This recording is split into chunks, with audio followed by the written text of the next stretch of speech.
In today's video, I would like to take a look at this Bible. It's a Thomas Nelson King James Version Bible, a center column reference Bible with the Apocrypha.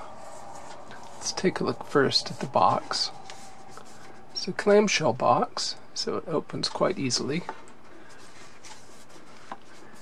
And on the back it tells you something about the edition.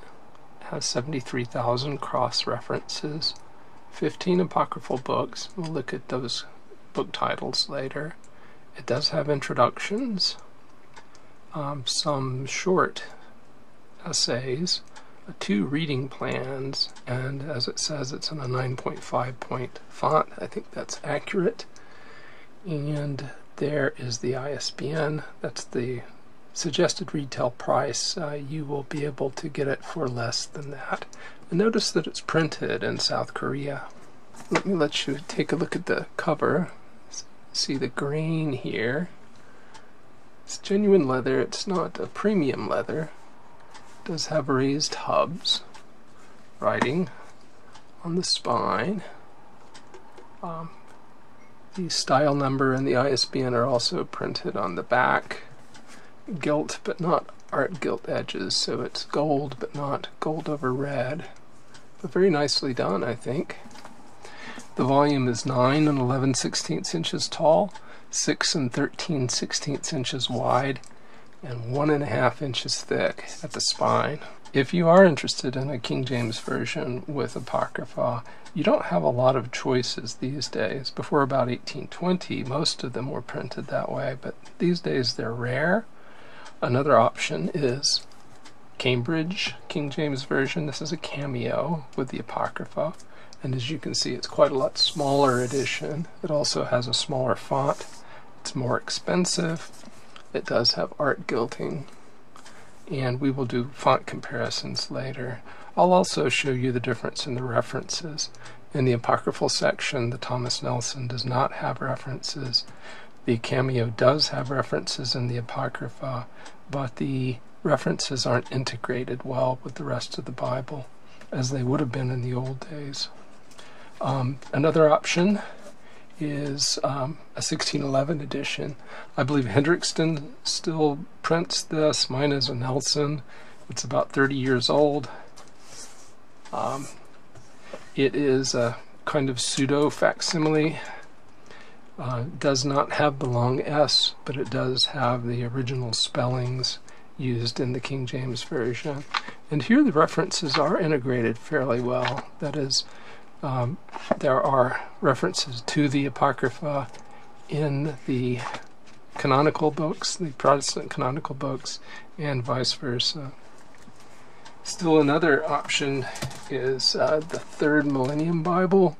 I have reviewed the Cambridge Cameo in 2 different editions and the Third Millennium Bible. I have not reviewed the 1611 edition. To give you a sense for size, this is much thicker. This is a single column Bible.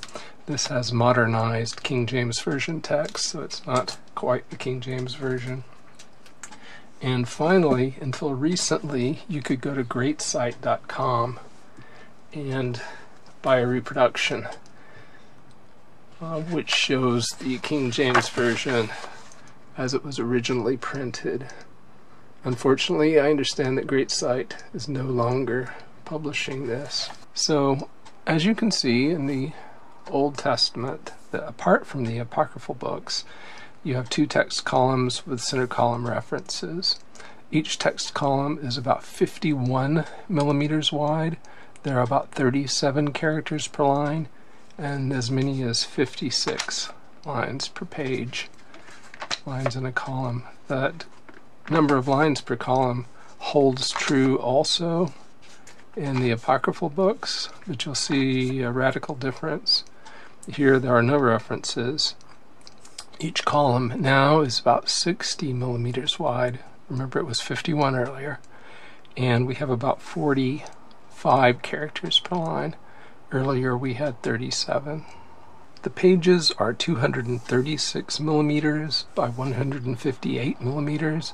That's 9.3 inches tall and about 6.2 inches wide. The margins The margin at the top is fairly wide. It's 17 to 20 millimeters from the top of that text line to the edge. The inner margin can be as much as 14. So in Genesis and in Revelation, you can find places where it's almost 14 millimeters. The outer margin ranges between 15 and 16 millimeters. And at the bottom of the page, it's fairly narrow. It's usually between 9 and 11 millimeters. So there isn't a lot of room to write in the margins in this edition. The text is line matched, and it's also line matched to the book introductions. Here we're looking at the introduction to the Gospel of John, and there is text printed on the opposite page, but as you can see, it's lined up nicely. If we go forward another page, so this is the text, and the text is lined up very nicely, line per line. I haven't found any places where there is an offset.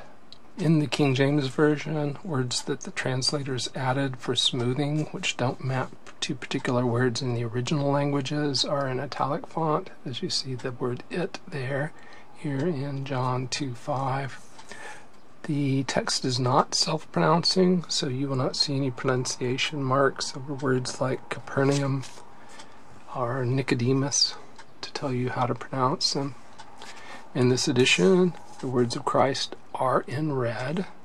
It is a relatively dark red, and we'll talk about print non-uniformity later, but I don't find any places where it fades horribly. As most of you know, I don't really like red letters, but I think these are readable. There are headings in the text. The headings are in about a 9-point sans serif font, so you can see that there are serifs in the text here, and no serifs there in the heading. Similar passages, parallel passages, are not listed here as they are in some editions. The old 1984 NIV, for instance, did that. The comfort print font here in the text is advertised at 9.5 points.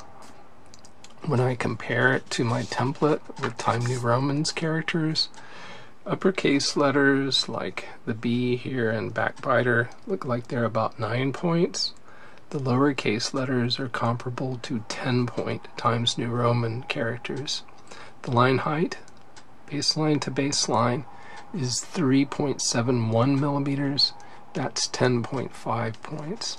So that is easy on the eye, having enough line spacing so that it doesn't become a challenge to your eye to trace across the line as you read. Print darkness does vary somewhat. I call it common, but I would also say it's mild. You're looking at a somewhat lightly printed page, 1463. I'll pull over the top 1461, which is a shade or two darker. I really like this better than that. But I've seen comments recently on some of my older videos telling me that a number of people really prefer the lighter print, particularly a lighter printer, thinner print. I don't understand it, but we're all wired differently.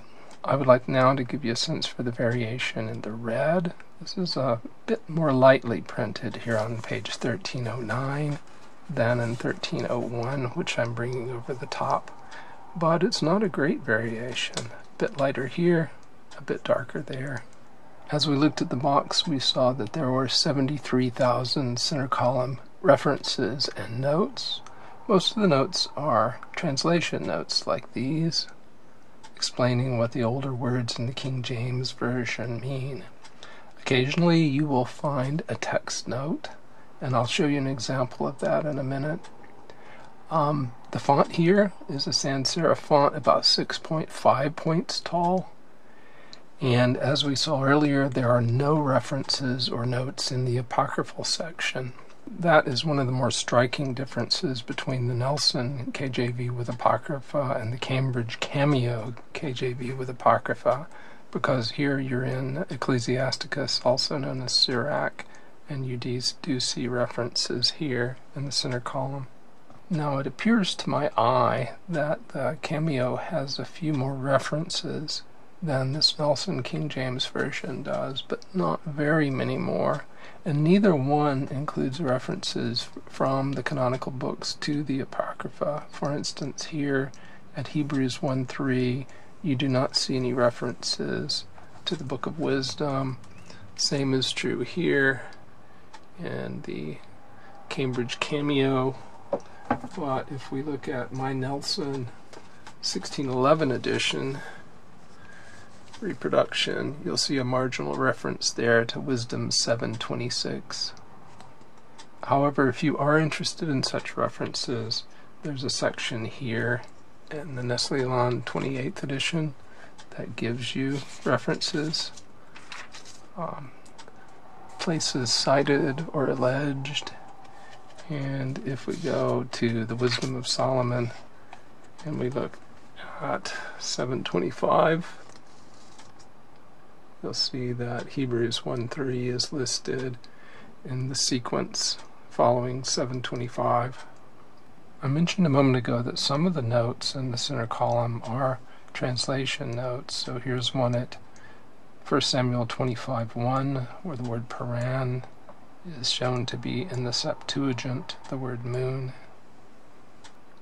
Each book begins on a fresh page after a book introduction. Book introduction has a summary paragraph, a bit about the title, the author, the date, genre. Here they say 2 Peter was written in 67 to 68 time frame. The author is Peter. It mentions questions about his authorship that center on differences in the Greek between this epistle and the first, and they give their explanation. Book titles, page contents. This page is a right-hand page, so the last chapter and verse on the page are Galatians chapter 2, verse 5. On the left-hand side, it's the first chapter verse to appear on the page, and then you have the page number also at the outside top of the page. Let's take a look at a chapter number. You see the number 1 there. If you come down the page, there's the 2 for chapter 2. It spans about 2 lines of text. It's very bold. This is a common way of inserting chapter numbers in Bibles these days. The paper, I measure the sheet thickness to be 34.4 micrometers. My estimated paper weight is 31.4 GSM, so it's probably 32 GSM. It seems like nice paper.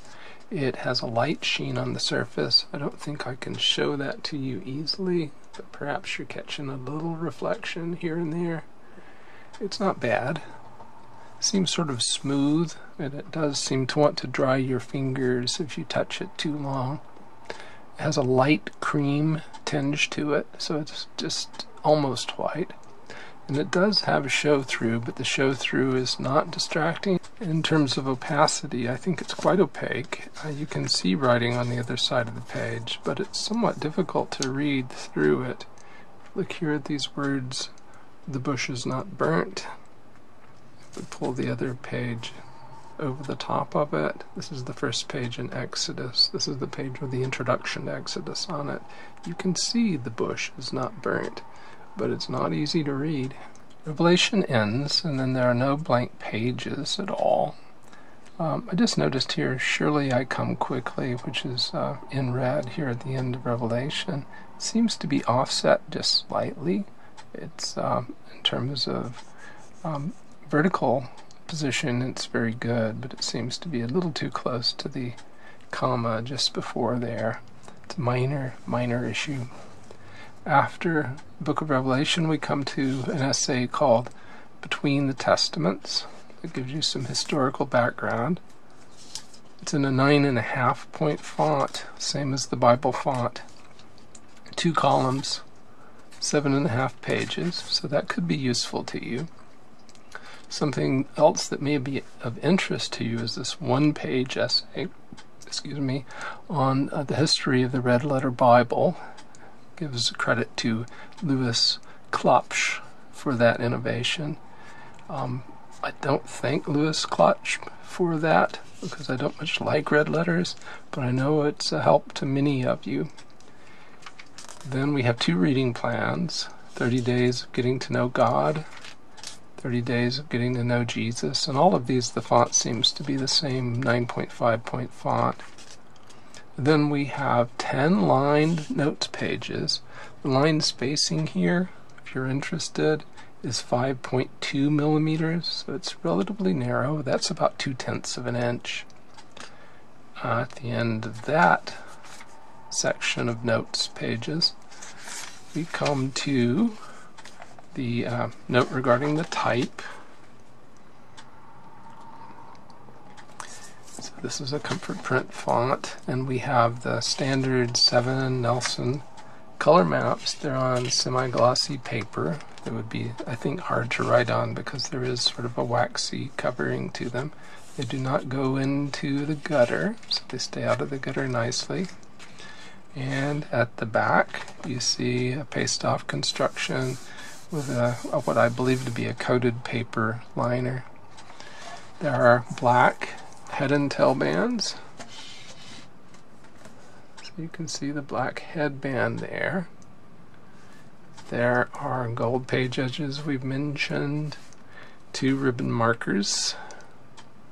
The ribbon markers are 10 millimeters wide. That's a nice width. I like that. 35.5 centimeters long. So let's see how it looks there at the corner. So that is very useful. That is about the right length, and I like that quite a lot. So definitely long enough. We mentioned the cover earlier. I'll just let you take another look at it and point out that there is stitching along the edges. And we mentioned the 5 raised hubs. So let's talk a bit about the binding, the sewing. Now, this may be a bit tricky to see. I can see it with my naked eyes, but I'm not sure how well the camera is picking it up.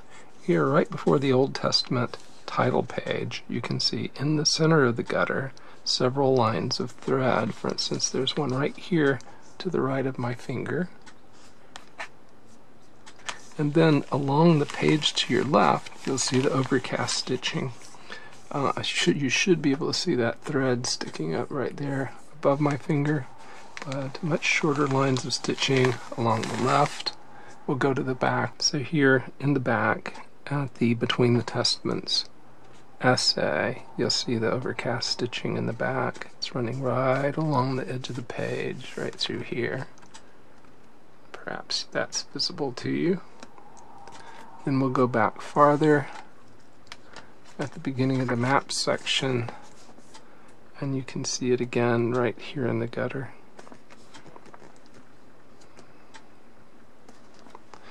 There is no overcast stitching as far as I can tell in the Cambridge Cameo. So now we'll see how it lies open. The cover has a fairly stiff hinge, but there's quite a lot of paper and material out to the left, giving it a long lever arm, so it likes to hold open. And we can turn into the Old Testament, and you see Genesis is lying open nicely. You do have a little drop off into the gutter, so you may have to press the page flat. If we go to the center of the book, you can see it's a bit more steep here, but it's not hard to adjust the page to be able to have a flat surface to read. We'll come into the Bible from the front now, and you see the same liner. There's the presentation page on heavier paper. And we have the first page of Bible paper, the half title, the full title page, and here's the copyright page. This is the first printing in 2023. It is printed in South Korea, as we saw in the box. Copyright 2023 by Thomas Nelson. The King James text, of course, is not copyright protected. We have the Epistle Dedicatory. You have only the Epistle Dedicatory in the Cambridge Cameo as well. Neither one of them has the translators to the reader's essay. I would prefer it if they did, but they've decided not to use the space for that. So we see the contents. We have the 39 canonical Old Testament books, the books of the Apocrypha, and the books of the New Testament. I have a chart drawn up that talks about the apocryphal content in several different editions that you commonly see these days. The King James Version on the left, the Catholic editions, and the ecumenical Bibles. The King James Version tends to have more material than the typical Catholic edition and less than you find in ecumenical Bibles. One very curious thing about the table of contents might escape you if you're not paying close attention. It's here in the books of the Apocrypha. You will see 3 books of Maccabees. Now, the King James Version originally did not have 3 books of Maccabees, as you can tell by looking at the table of contents in the original 1611 edition. All of the books in the Apocrypha are the same, except the original had only 2 books of Maccabees, not 3. All the more recent editions as well, the ones that I showed earlier in the video, the Cambridge Cameo, the 1611 King James Version that Nelson published and Hendrickson publishes now, the Third Millennium Bible, the recent Oxford edition published on the 400th anniversary. All of them have only 2 books of Maccabees, so 1 page of abbreviations, which are useful in the reference section, special abbreviations used in those rare translation notes, textual notes, and about the Bible, an essay, 2.5 pages. Again, these are all in that same 9.5 point font about the Apocrypha. It doesn't say anything, as far as I can tell, about when the apocryphal sections began to not appear in English Bibles, but my recollection is that that was about 1820 when the British Bible Society decided to remove them, probably mostly for economic reasons. It's just cheaper to put out a Bible that doesn't have the additional material. And we come to the Old Testament. Here's the introduction to Genesis. It says the genre is law. It seems to me likely that the author of this essay about the Apocrypha was not aware that 3rd Maccabees would be included in this edition, because it includes a line in the essay saying recognizing an Apocrypha with 14 books is common. But if you'll remember, we had 15 entries listed in the table of contents. So here we'll take a close-up look at the font before we move on to the font comparisons. It's a very attractive font, very easy to read, great line spacing, relatively clean, not a lot of symbols here that will disturb your reading. Here's an example of our italic font for supplied words. It is not printed quite as darkly as I would like, but even so it's very nicely done. So now I'm showing you the font in the Cambridge Cameo on the left. It's a darker and smaller font, quite a bit harder on the eyes in terms of reading, I think, as well. It is not line matched, and the paper is thinner, so you have more background noise. You certainly have a background shading effect going on here on the left. Now you see the font on the left, the much smaller font in the 1611 King James Version edition, my copy from Nelson, currently being printed, I believe one very similar to this by Hendrickson. And now on the left you see the font in the Third Millennium Bible. Seems to be a bit larger, a bit wider line spacing, and somewhat more faded, not as darkly printed. So let's take a look at the Apocrypha, since that's the greatest difference between this edition of the King James Version and most that are available. As you come to the end of Zechariah, you notice the 2 relatively narrow columns of text with the center column. This is the way I like it. I do prefer the more narrow column, and I do prefer my references to be center column. These references are column ordered rather than page ordered. In the older editions you find them page ordered so that the references tend to be closer to the text. And here they follow the left-hand column and then they move over to the right-hand column. So the references that apply to the right-hand column tend to be towards the bottom of the page. Well, after we get to the end of the Old Testament canon, the 39 books, we come to the first book of Esdras. This is Ezra and Nehemiah told in a different fashion. The book of First Esdras relates a series of episodes, and it talks about both Ezra and Nehemiah. This is not in most Catholic Bibles, this First Esdras here. Second Esdras is also not in most Catholic Bibles, and the edition here is somewhat shorter than you find in most ecumenical Bibles. It has, if we look at chapter 7, far fewer verses. It has only 70 verses, and I don't recall the exact number, but it's well over 100 in most of the ecumenical editions. They have more material that they're translating than they did at the time of the King James edition. We have Tobit and Judith. Come to the wisdom books. Oh, here's the additions to Esther after Judith.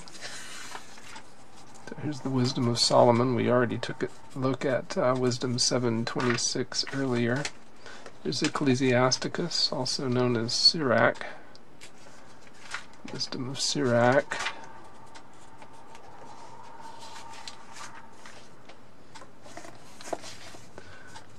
Alright. Having a little trouble because the paper wants to grasp hold of my book stand, making that ripping noise. It's not ripping, but it's making that noise as it runs across the wood of the book stand. It's Baruch, including the Epistle of Jeremiah, and here are the additions to Daniel. There's the epistle. We're looking at the epistle now. Song of the Three Young Men, which goes into Daniel chapter 3, Susanna, and Bel and the Dragon. The Prayer of Manasseh is here. Then we have two books of Maccabees. In your ecumenical editions, you'll typically see 4. You also see Psalm 151 in the ecumenical editions. And at the end of 2nd Maccabees, you have a third book of Maccabees. And then you are in Matthew. Well, I think you can tell from what I said earlier, particularly when we looked at the table of contents, that it's not clear to me why the third book of Maccabees is included in a King James Bible. It was not in the original King James Version, and it's not in any of the King James Bibles that include Apocrypha that I own. However, it's possible that it was inserted at some point in the history of the translation. I haven't found any reference to that in the materials that I own, and I've searched the internet and I've not been able to find any information on it. I will say that this does read like an older translation. It uses phrases like to and fro. If we look in a page or two, I think we'll see a prayer, and the prayer is written in older language. Well, we don't need to go that far. Here's a reference. How long wilt thou, Lord King, deceive us? So it's using older style English. Thou wretched man, delay not, most gracious Lord, thou protector of all the pious and hater of all the wicked. So it does appear to be an older translation. I just don't know where it came from. So having seen that 3rd Maccabees was included, but it wasn't in the original King James Version, I decided I should spot check some of the other apocryphal books. And I noticed a difference here in 2nd Esdras 3:1, where the Nelson KJV with Apocrypha reads, "In the 30th year after the destruction of the city, I was in Babylon, and as I lay upon my bed, I was startled, and all manner of thoughts troubled me in my heart." We'll zoom out so I can show you the original King James Version of 2nd Esdras 3:1, and it reads, "In the 30th year after the ruin of the city," ruin, not destruction, "after the ruin of the city, I was in Babylon, and lay troubled upon my bed, and my thoughts came up over my heart." So, destruction replaces ruin. Lay troubled upon my bed was lay upon my bed and I was startled.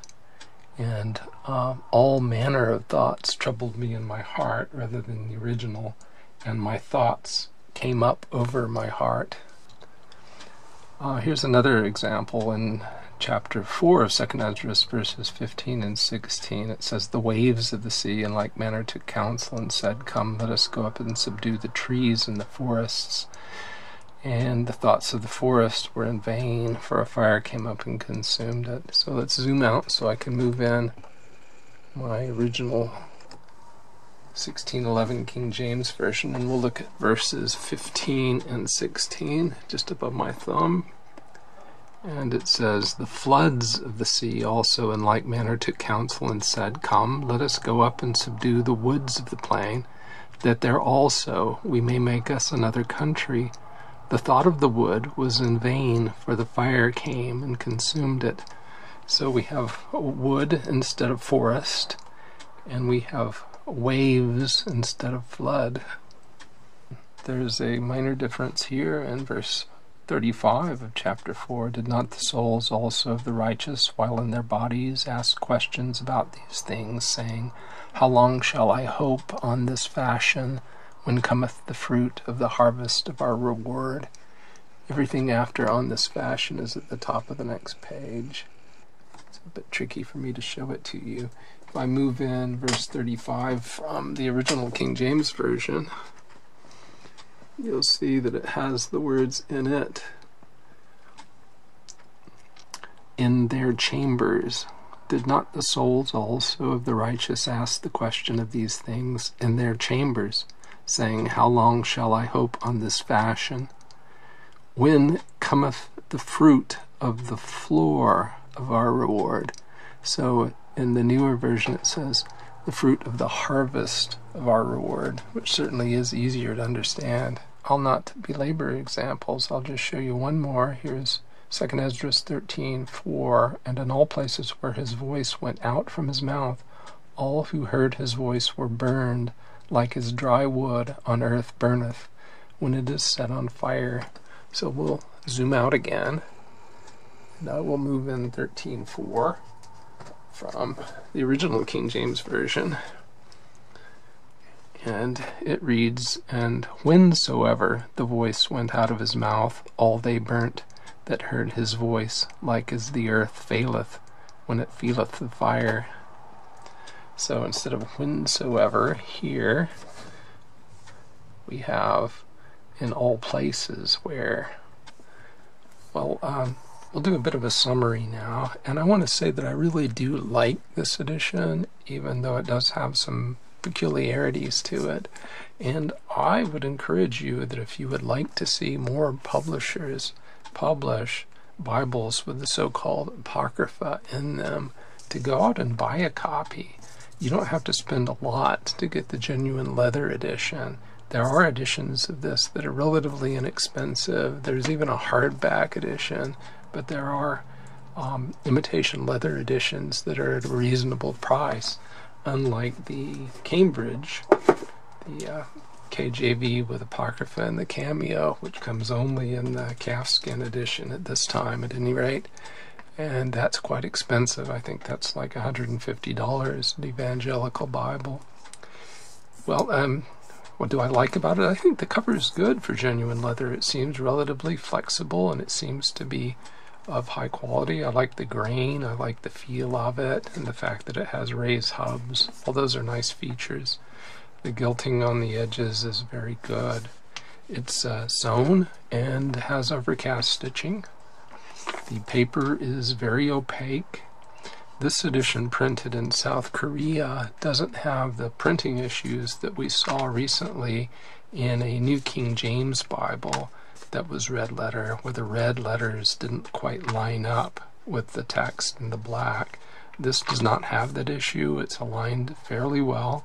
We did see one instance where a word was a little bit close on the left, but I don't think I've seen very much that's like that.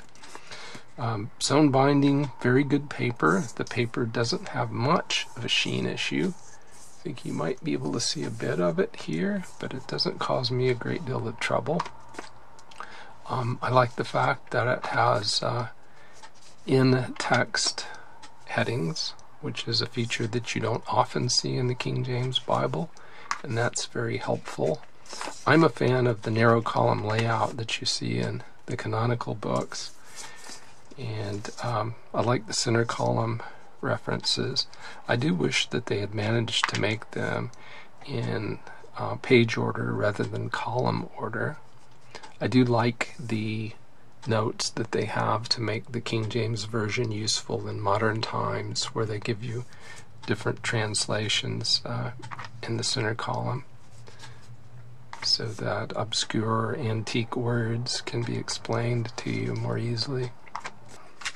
It would have been nice to have had in the front the translators to the readers. That's always a good addition in a King James Bible, and here we have only the Epistle Dedicatory to King James himself.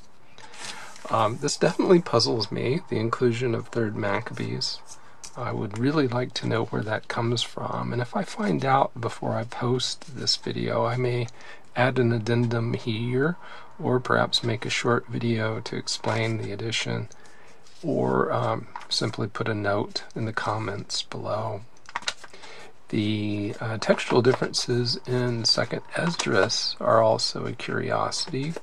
I'm not sure whether they are isolated in the Apocrypha to 2nd Esdras, or whether they are in other books as well.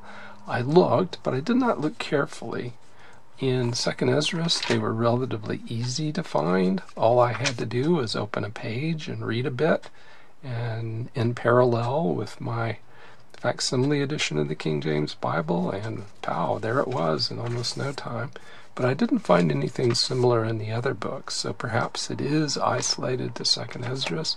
Perhaps the Nelson has in their database a revised edition of 2nd Esdras that they used, and perhaps the edition of 3rd Maccabees is due to a King James Bible that was printed sometime through history that included it, and the Nelson people decided that they would continue in that tradition.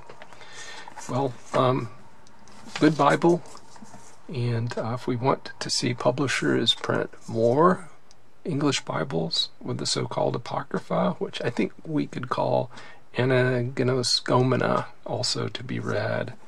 I think that would be a better name, although it is quite wordy, a lot of syllables. But Anagnoskomena, I think, would be a better name for it. So thanks for watching. If you enjoyed the video, remember to hit the like button, tell all your friends in social media and in person about the video. Thanks very much for watching.